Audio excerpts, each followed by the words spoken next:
Salute জানাই আপনাকে বস। গত 2 দিন আগে গোপালগঞ্জে সেনাবাহিনীর আমরা যে বৈষম্যমূলক একটা আচরণ দেখতে পাইছিলাম, সেটা এই সেনাবাহিনী ভাইটি নিজের মুখে স্বীকার করেছে। তারা পরিস্থিতির শিকার হয়ে সেদিন গুলি চালাতে বাধ্য হয়েছিল। আর আমরা তো কম বেশি জানি তাদেরকে কারা বাধ্য করেছিল সেদিন গুলি চালাতে, কারা তাদেরকে পরিস্থিতির শিকার করে গুলি চালাতে সেদিন আসলে উদ্বুদ্ধ করেছিল, সেটা আমাদের অজানা নয়। কিন্তু এই সেনাবাহিনী ভাইটি সেই দিনের সেই ঘটনাটিকে, গত 2 দিন আগের ঘটনাটিকে আবেগ দিয়ে নয়, বিবেক দিয়ে, তার নিজের বিবেক দিয়ে বিবেচনা করে সে সেনাবাহিনীর পদ থেকে সরে দাঁড়াইছে।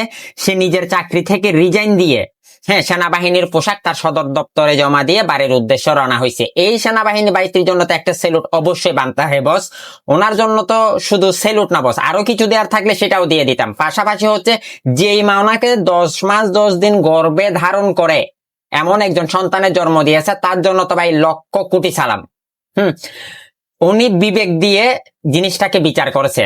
আর আমাদের দেশে 5 আগস্টের পরে যে পরিমাণ পুলিশকে হত্যা করা হয়েছিল, আজ পর্যন্ত আমরা দেখি নাই কোনো পুলিশ প্রতিবাদ জানাইতে। কিন্তু এই সেনাবাহিনী যে অন্যায় করছে, সেই অন্যায়কে সমর্থন দেয় নাই। অন্যায়কে সমর্থন না জানিয়ে তার দায়িত্ব এবং কর্তব্যের জায়গা থেকে বিবেকের তাড়নায় সে সেনাবাহিনী চাকরি থেকে সরে দাঁড়াইছে।